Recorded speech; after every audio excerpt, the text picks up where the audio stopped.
Père Yves Raguin, jésuite, qui a travaillé longtemps à Taïwan, je pense, et au Japon. Il était au Japon ou à Taïwan? Taïwan.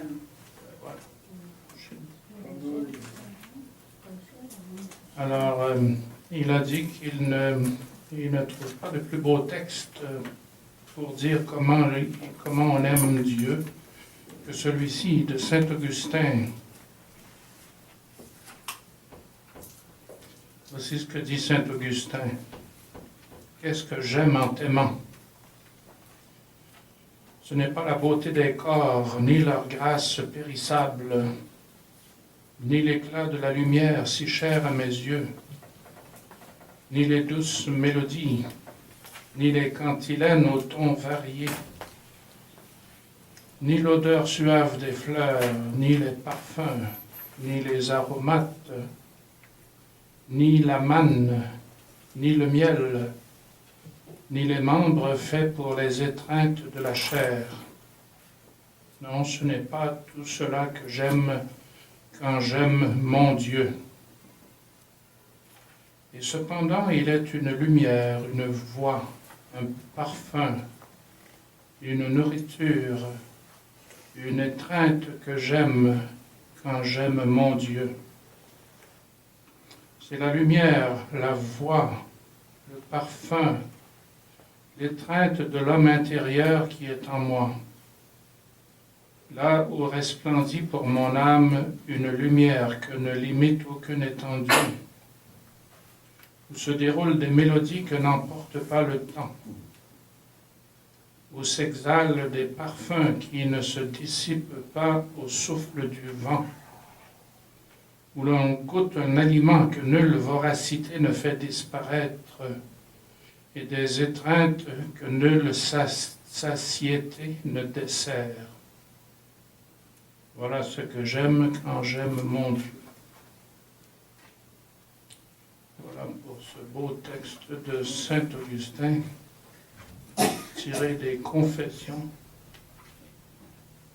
Non, dans un autre livre de Saint Augustin, qui s'appelle Les Soliloques.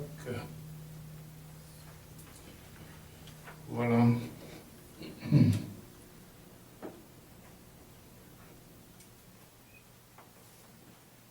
Je n'oublie pas qu'être chrétien, ça veut dire aimer son voisin.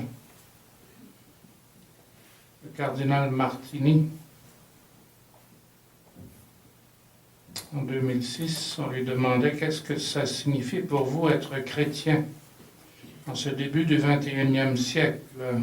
Et il dit ceci: je pense que être chrétien, c'est vivre l'Évangile, vivre comme Jésus. C'est être comme Jésus, aimer comme il a aimé, aider les autres comme il les a aidés, aimer le Père, aimer le monde, donner sa vie comme il l'a donné.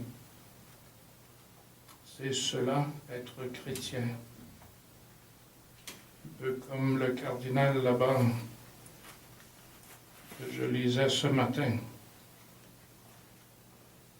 Vous avez remarqué qu'il n'a pas dit, le cardinal, être chrétien, ça veut dire aller à la messe le dimanche, ça veut dire recevoir les sacrements, ça veut dire entrer chez les sœurs de Notre-Dame des Anges, ça veut dire, je ne sais pas quoi, dire son chapelet, faire ses 5 premiers vendredis du mois, 9 premiers vendredis du mois, les 5 premiers samedis du mois, pour être sûr, passer par la Porte Sainte à Québec. Être chrétien, c'est vivre comme Jésus, aimer les autres comme il les a aimés, donner sa vie comme il l'a donnée. Voilà. Et si ça vous aide d'entrer dans la Porte Sainte à Québec, mais allez-y. Si ça vous aide de dire le chapelet, dites-le. Si ça vous aide d'entrer chez les sœurs de Notre-Dame des Anges, faites-le. Si ça vous aide d'aller à la messe, allez à la messe. Mais c'est ça l'essentiel que nous voulons. Cet après-midi, j'aimerais vous parler de la liberté, être libre, parce que Jésus, quand on s'attache à lui, c'est ce qu'on voulait ce matin, s'attacher à Jésus, comme des fiancés qui s'attachent l'un à l'autre. La première conséquence d'un attachement à Jésus, c'est la liberté. Jésus nous rend libres. Il ne veut pas être servi par des esclaves. Il veut que nous soyons libres. Et libres pour faire n'importe quoi. Saint Ignace de Loyola, un jour, il avait une mission difficile à demander à deux de ses frères. Alors, il les a fait venir à son bureau. Il a dit, voilà, je vous demande ceci, ceci, cela. Et ne répondez pas tout de suite. Allez d'abord à la chapelle pendant 4 heures, puis vous reviendrez. Après qu'ils ont prié pendant 4 heures, il leur dit, qu'est-ce que vous choisissez? Et là, ils ont choisi ce que lui leur avait demandé, je suppose. Mais vous voyez que la rencontre avec le Christ rend libre devant la croix, devant n'importe quoi.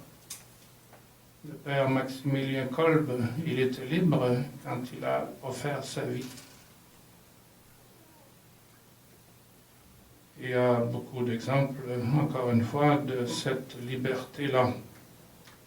Je vous donne d'abord 2 exemples de gens qui ne sont pas libres. Premièrement, le jeune homme riche, dans l'Évangile dans Saint Luc, chapitre 18, versets 18 à 27. Maître, bon, que dois-je avoir fait pour hériter d'une vie éternelle? Jésus lui dit, pourquoi m'appelles-tu bon? Nul n'est bon sinon Dieu seul.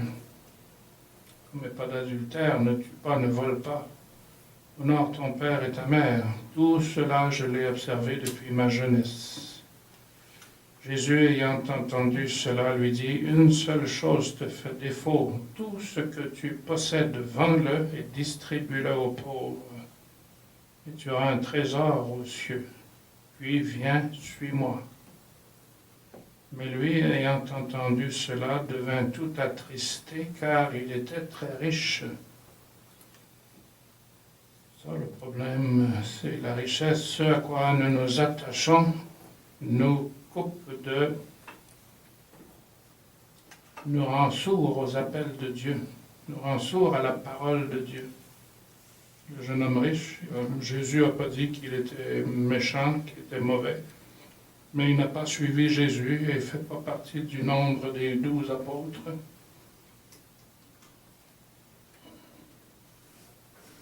Un autre exemple est un peu drôle, cet exemple-là, de quelqu'un qui a...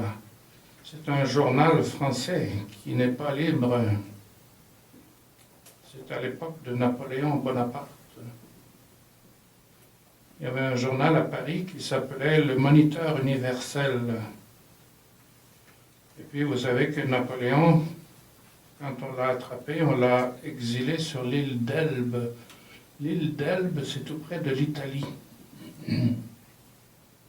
Alors un jour, Napoléon il s'est évadé de l'île d'Elbe, puis il est revenu en France. Et puis il a repris le pouvoir pendant 100 jours avant de se faire battre définitivement à Waterloo, en Belgique, et d'être exilé cette fois pour de bon sur l'île Sainte-Hélène. Mais la première fois, il s'était évadé de l'île d'Elbe. Et il arrive dans le sud de la France. Et voilà comment le journal le décrit, le journal de Paris. L'anthropophage est sorti de son repère. L'ogre de Corse vient de débarquer sur la côte d'Azur. Il ne donne pas des beaux noms là, au début.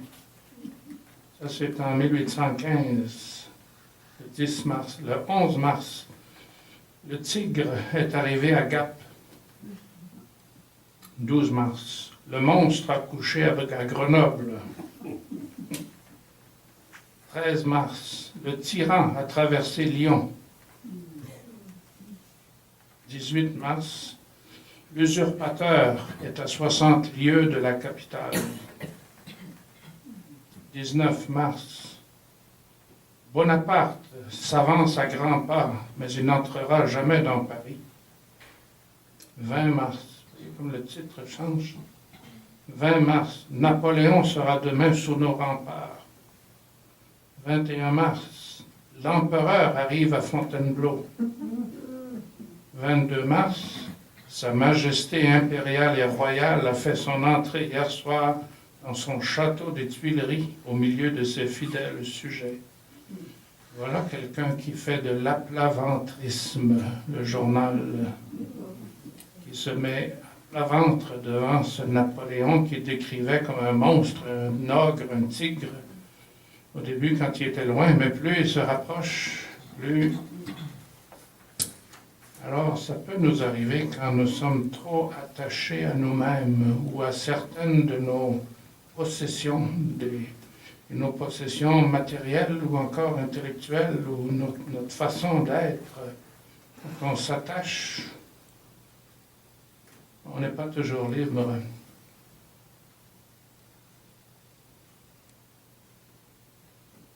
En voici un qui était libre, c'est Saint Ignace d'Antioche. Saint Ignace d'Antioche, il était à Antioche, puis il s'est fait attraper, puis amené jusqu'à Rome pour être livré aux bêtes mangées par les lions. Là, il y a des chrétiens qui voulaient le délivrer, qui voulaient l'empêcher d'être mangé par les lions.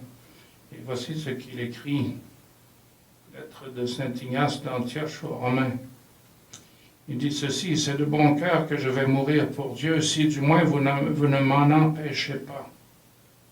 Je vous en supplie, laissez-moi être la pâture des bêtes par lesquelles il me sera possible de trouver Dieu.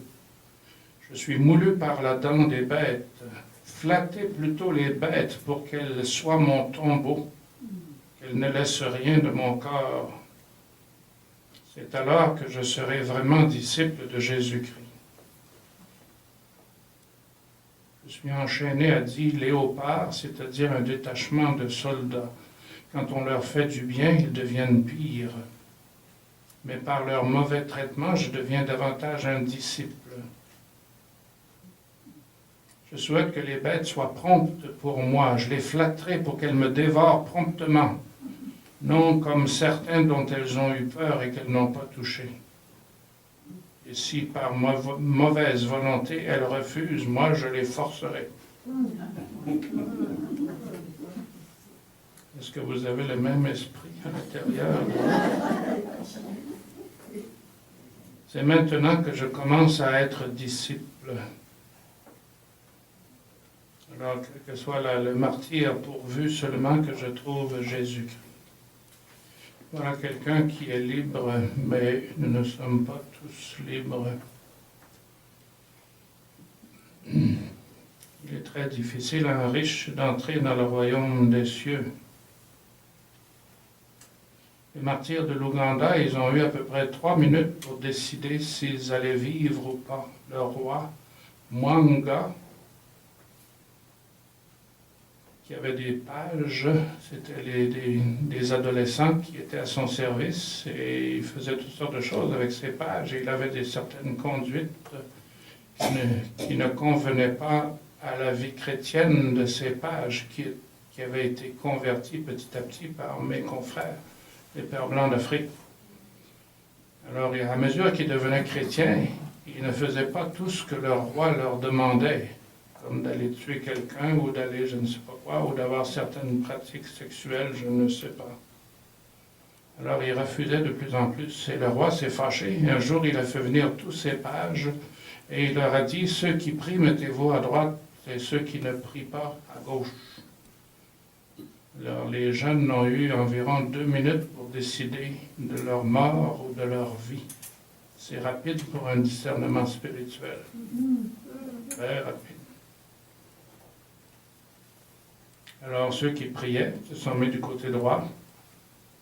Il y en a 3 qui ont trahi à ce moment-là. Ils sont restés de l'autre côté. 4. Il y en a un qui est venu le lendemain matin et qui a dit au roi, mets-moi avec ceux qui prient. On l'a mis avec ceux qui prient, mais celui-là, il n'est pas canonisé. Il n'avait qu'à faire comme les autres. Il y en a 22 qui sont canonisés. Lui, c'était le 23e, mais il n'est pas canonisé. Et Les trois autres qui avaient refusé de reconnaître leur foi, il y en a deux qui sont éventuellement revenus à la foi chrétienne. Il y en a un qui a refusé jusqu'à sa mort en 1925, quelque chose comme ça. Un de mes confrères allait le voir en vélo alors qu'il était à l'agonie pour le faire revenir à la foi chrétienne, puis il n'a jamais voulu. Les autres ont été tués à coups de lance ou brûlés.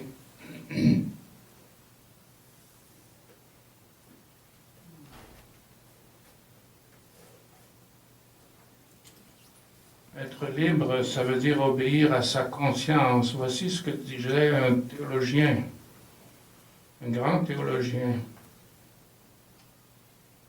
Au-dessus du pape, en tant qu'expression de l'autorité ecclésiale, il y a la conscience à laquelle il faut obéir, au besoin même à l'encontre des demandes de l'autorité de l'Église. Vous savez qui a dit ça? Un grand théologien qui s'appelle Ratzinger. Eh oui, Joseph Ratzinger.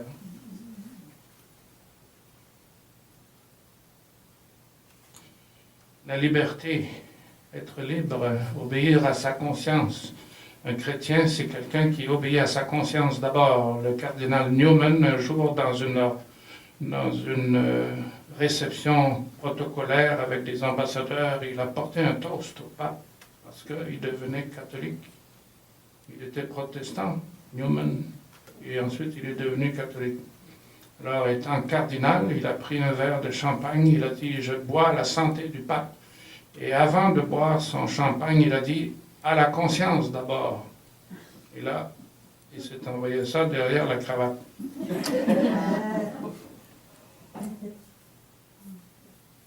Et il y a dans l'histoire de l'Église des exemples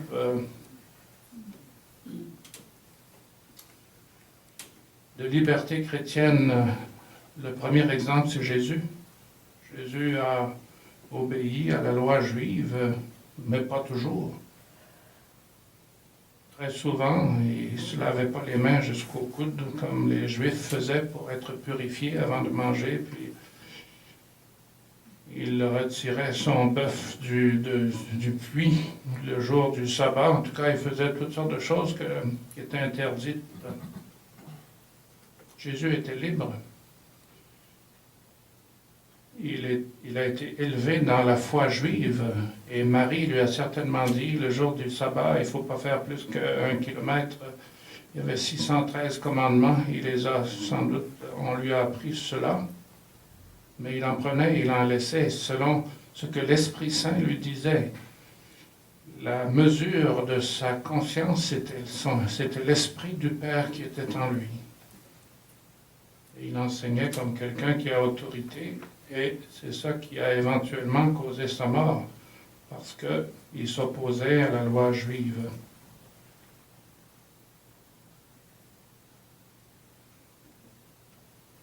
Vous avez connu peut-être, vous avez vu le père Cardenal au Nicaragua. Le père Cardenal, c'était un jésuite et il voulait le bien des pauvres. Alors il s'est engagé avec les rebelles. Et puis les rebelles qui ont pris le pouvoir avec... je ne me souviens plus. Les rebelles ont pris le pouvoir et ont demandé au père Cardenal de devenir ministre de l'Éducation, de la Culture dans le gouvernement du Nicaragua. Et le père Cardenal, il a dit, moi je suis jésuite, je vais demander à mon supérieur général. Le supérieur général a dit non, pas question. Le père Cardinal, il a dit, moi je sens dans mon cœur que l'Esprit Saint me demande de participer au gouvernement de ce gouvernement révolutionnaire. Le supérieur général des Jésuites a dit, c'est très bien, mais tu n'es plus jésuite. Il est resté prêtre et il est devenu ministre dans le gouvernement de Ortega. Ortega était le président. Et sur les entrefaites, qui est-ce qui arrive pour visiter le Nicaragua? Jean-Paul II. Jean-Paul II arrive, qui avait dit, il ne faut pas que les prêtres fassent de la politique. Et Jean-Paul II, en descendant de l'avion, il salue tous les membres du gouvernement. Et quand il arrive devant le père cardinal, qui était toujours prêtre, le père cardinal s'est mis à genoux, puis il a voulu baiser l'anneau de Jean-Paul II, et devant toutes les caméras, on a vu Jean-Paul II faire ça comme ça. Je l'ai vu. Peu après, le père cardinal a cessé d'être ministre du gouvernement Ortega, et il est allé voir le supérieur des Jésuites qui lui a dit si tu veux rentrer chez nous, tu es le bienvenu. Il est redevenu jésuite. Et c'est arrivé, la même chose est arrivée à un Canadien, le père Couture, un jésuite, qui a laissé les jésuites, qui est devenu ministre à Québec, qui est parti, donc qui est redevenu jésuite après, et ensuite il est parti missionnaire à Madagascar. Il est revenu mourir au Canada. La liberté de l'Esprit Saint.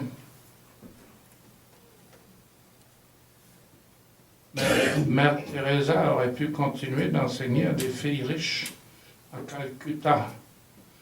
Mais elle sentait l'appel de l'Esprit Saint à s'occuper des pauvres. Elle est allée voir ce supérieur, elle dit « Je veux m'occuper des pauvres, je veux fonder une congrégation. » Elle est allée voir son évêque, l'évêque a dit « Pas question, retournez chez vous, ma soeur. » Retournez chez elle.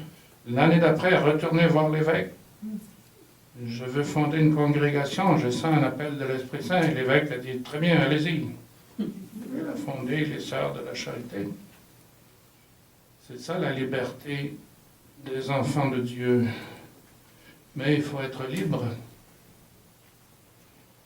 Vous pourriez essayer de faire la liste de vos biens. Vous avez des biens matériels, mais vous avez des biens spirituels, vous avez des biens intellectuels. Il y a la santé, par exemple, la beauté, le travail, l'apostolat, les œuvres, mes idées, mes opinions, mes amitiés. J'ai des biens spirituels, je suis arrivé à une certaine perfection. Je peux m'attacher à ma perfection. Est-ce qu'il y a un de ces biens, de ces talents que j'ai auxquels je suis trop attaché? Voilà une bonne question à se poser. Et quand il arrive qu'on doit quitter un apostolat pour un autre, par exemple, il se peut qu'on soit tellement attaché qu'on dise « Non, non, non, non, non, non, je veux rester là, je veux rester là, je ne veux pas partir. » Il se peut que la volonté de Dieu soit que je sois libre et que j'accepte de partir ailleurs et que je n'y arrive pas parce que je suis trop attaché.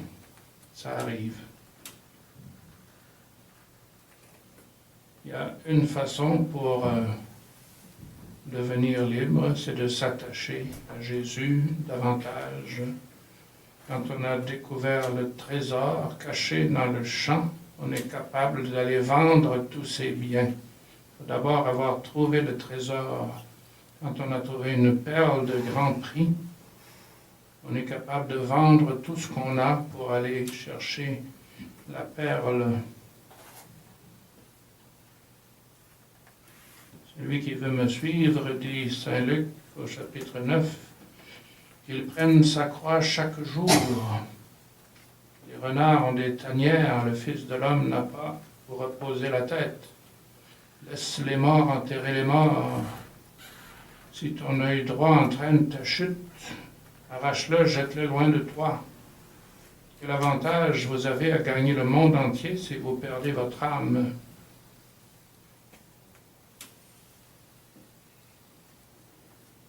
Un très bel exemple, c'est l'Épître aux Galates. Vous pourriez lire ça, l'Épître aux Galates.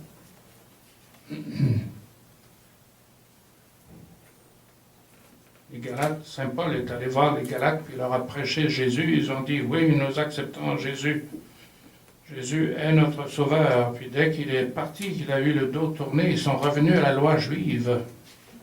Alors il leur écrit et il leur dit, ô Galates stupides, qui vous a envoûté, alors que sous vos yeux a été exposé Jésus-Christ crucifié. Ils ont tout lâché. Ils n'étaient pas libres. C'est dans l'Épître aux Galates aussi que Saint Paul s'oppose à Saint Pierre. Saint-Pierre, c'est le pape. Et Saint Paul dit, tu es dans ton tort, parce que tu refuses de manger avec les païens qui sont devenus chrétiens, tu manges seulement avec les juifs qui sont devenus chrétiens, comme si les païens ne sont pas des vrais chrétiens, tu es dans ton tort. Il a dit ça directement à Saint-Pierre.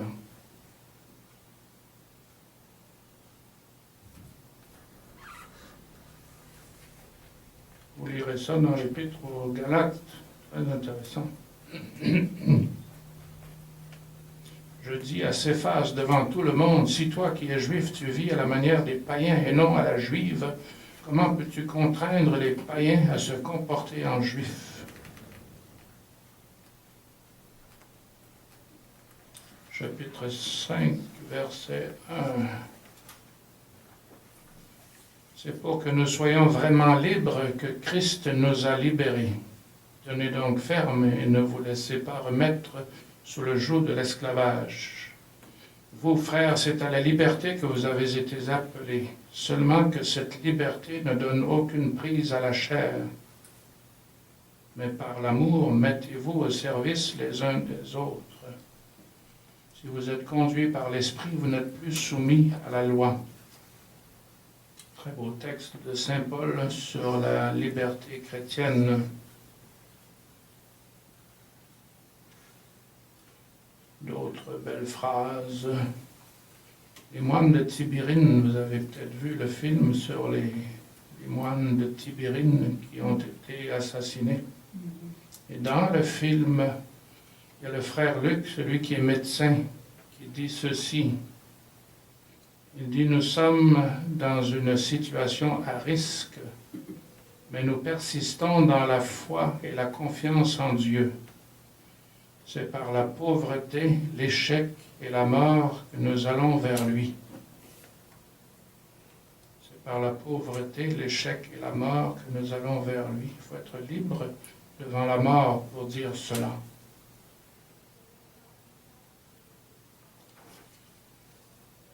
Et puis, il y a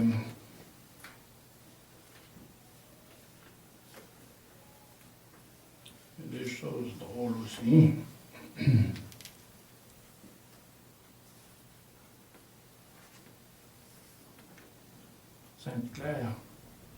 Sainte-Claire dit, j'ai lu qu'un vieux monastère s'était divisé à cause d'un chat. Une sœur s'est prise d'affection pour un chat.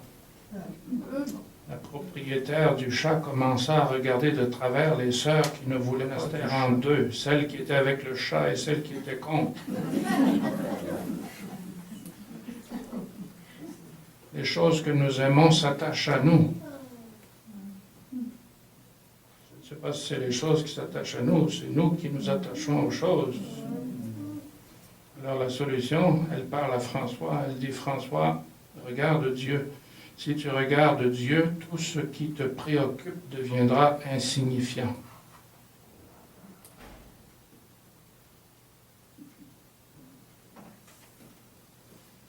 Alors que François perdait sa fondation, Père François, l'idéal, l'ordre, la pauvreté sont des choses de certaine importance, mais Dieu est beaucoup plus important. Dans la grandeur de Dieu, les choses prennent leur réelle dimension. Claire se rapprocha de François et lui chuchota, « Cher François, Dieu, Dieu. » Claire prononça ces paroles avec une profondeur indicible. Et François sentit que d'un seul coup tous les échafaudages s'écroulaient. Il se sentit libre, infiniment heureux, d'une joie absolument inexplicable. Peut-être une dernière chose sur la liberté.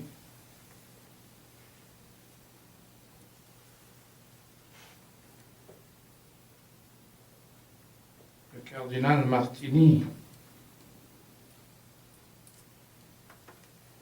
qui disait avant la démission du pape Benoît XVI, c'était au mois d'août, le pape a démissionné au mois de février-mars, au mois d'août précédent, le cardinal Martini avait fait une interview et il disait « L'Église a 200 ans de retard ». Ça prenait beaucoup de courage à cette époque-là pour dire devant le pape Benoît XVI, en tant que cardinal archevêque de Milan, un des plus importants en Italie, l'Église a 200 ans de retard. Ça veut dire au pape, fais quelque chose. Et le pape, il a fait quelque chose, il a démissionné. Est-ce qu'il y a un lien entre les deux? J'ai aucune idée. Mais le pape a fait quelque chose.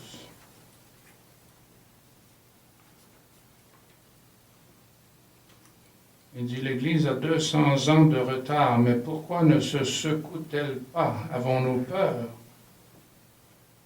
Peur au lieu de courage. Et lui qui était un jésuite, Martini, il annonçait peut-être le pape suivant, le pape François. Et le général des Jésuites, il a pris parti pour le cardinal Martini à ce moment-là, parce qu'il y en a d'autres qui ont dit à Martini, non, non, non, écoute, le pape, il ne faut pas dire des choses comme ça, l'Église va très bien. Et le général des Jésuites, il a dit, non, je suis d'accord avec Martini. Et le général des Jésuites dit, la liberté ignatienne n'est pas une contestation, elle est un approfondissement de la foi.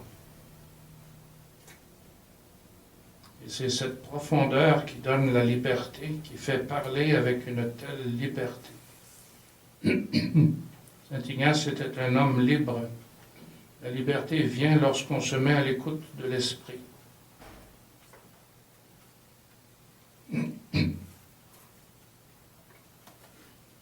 Alors voilà, c'est quelques exemples de liberté, mais l'important c'est de nous attacher à Jésus. Plus je suis attaché à Jésus, plus je deviens libre. Et une petite histoire pour finir, c'est le lapin de velours. C'est un lapin en peluche qui parle à son ami le cheval de bois. Il dit le lapin de peluche parce qu'il a été usé par les enfants, puis qui ont arraché un œil, puis ils l'ont désarticulé, puis son poil, il s'en va. Alors le lapin de velours, il dit ceci, il dit en général, quand on est devenu vrai, on a perdu presque tous ses poils, on a les yeux qui pendent, on a des faiblesses dans les articulations, on est bien usé. Mais tout cela n'a aucune importance, parce qu'une fois qu'on est vrai, on ne peut plus être laid, sauf aux yeux de ceux qui ne comprennent pas. C'est pour ça que je vous disais que plus vous êtes âgé, plus vous êtes belle. Ça prend des yeux pour le voir. Bonne prière.